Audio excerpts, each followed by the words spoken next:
Bismillahir Rahmanir Rahim. So inshallah, in this lesson, what I'll be doing is speaking about a word that's found in the Quran. And this word actually is misinterpreted by many. And this is because this word has taken on a specific meaning in our time. So this word is Kitab, commonly translated as a book. So you actually find in the Quran that Kitab does not mean a book. A book in the sense of, you have the front cover, back cover, pages. The way that a book, when we see something and we say, well, that's a book. This is not the way the Quran uses the word. There are some places in the Quran where a physical, something that's written down or inscribed, is in a form of, it's a physical form. So let's look at these ayat and try to understand this. Now, first of all, I want to mention that the word kitab in Arabic, and I'll be explaining this in more detail later on in this lesson, has the sense of a law, some authoritative writing from somebody who has authority.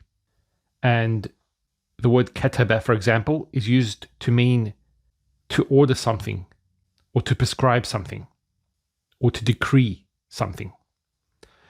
So let's look at this ayah in the Quran. It says, وَلَوْ نَزَّلْنَا عَلَيْكَ كِتَابًا فِي قِرْطَاسٍ, which means, if we had sent down a law in a parchment, or in written form, or in some sort of physical form. So the word here, qirtas, denotes it being written down in a physical form. The next part of the ayah says, فَلَمَسُوهُ, and they held it. They touched it. So it was a physical form. And what gives the sense that it was physical? The word qirtas, which means the parchment or pages. So the point of this I'm trying to say is, kitab does not necessarily mean it's written down. It could be written down, but whether it is or it isn't, it still remains a kitab. And that's the point I'm trying to make here, is that the Quranic usage of the word kitab is different to modern usage. Because in modern days, kitab means a book, any book. And that was just something that I wanted to draw attention to. And inshallah, you can listen to this lesson that will explain it in more detail. Now, I've explained this before. Kitab does not mean a book, the book we know today. It doesn't mean that it's, has a front cover, back cover, and has pages in between. That's not what kitab means. There are other words for things written down, like the word suhuf, or for example, qartas. So there are a few different words that could have been used, but Allah used the word kitab. That's actually, throughout the Quran, you'll find it being referred to as al-kitab. So it's al-kitab, meaning it's the kitab. So here it's used to indicate that it's one of its type, al-kitab. Tanzilul kitab, the revelation of al-kitab. Notice I haven't translated kitab. It has a number of meanings. From it, it's talking about the laws and regulations that Allah has sent down. So the commands, the prohibitions, that which He authorizes in the Quran, that which He decrees and mentions in the Quran. So He mentions something that's going to happen. That's a kitab, a divine law that He set up, that it's going to happen. Sunnatullah, which are the laws that govern the universe, those things mentioned in the Quran regarding that make the Quran a kitab. So kitab has all those meanings, and that's why in Surah Al-Ahqaf, it says that we not create the heavens and the earth and everything in between them, except in truth and for a specific period of time. So here he's talking about the law that is set up, that is mentioned in the Quran. This is why it's called a kitab. So here, kitab also has the meaning of authority. The kitab doesn't come from somebody with no authority or somebody that low position. It comes from an authority figure.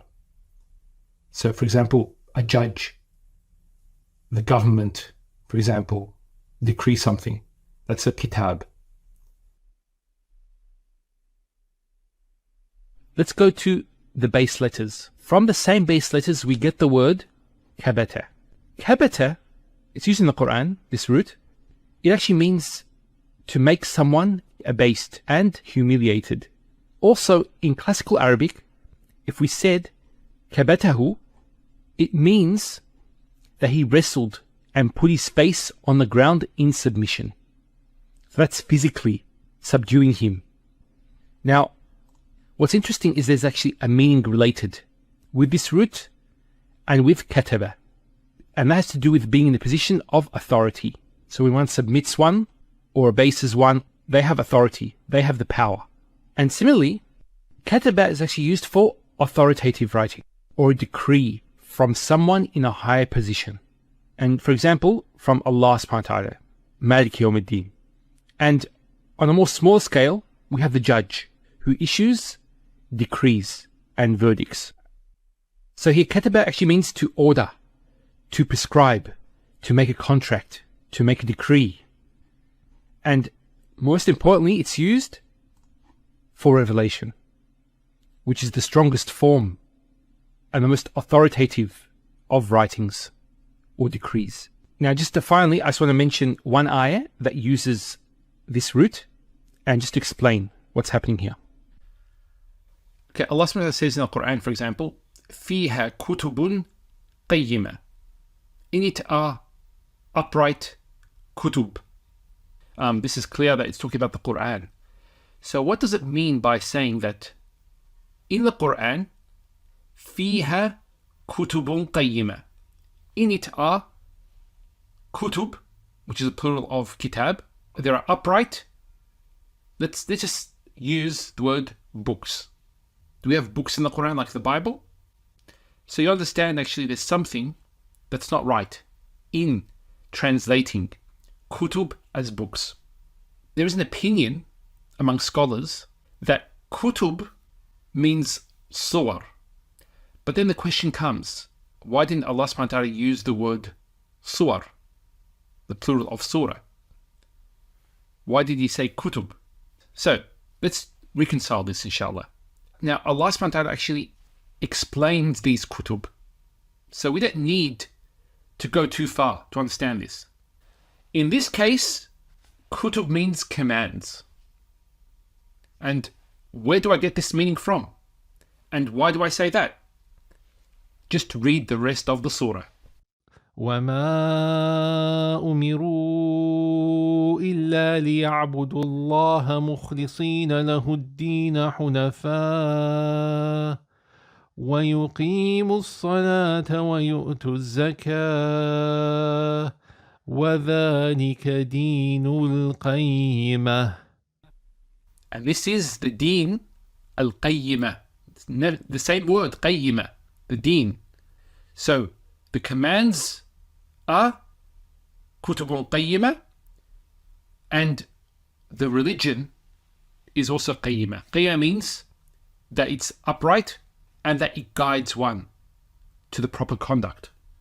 It keeps you standing on the correct path.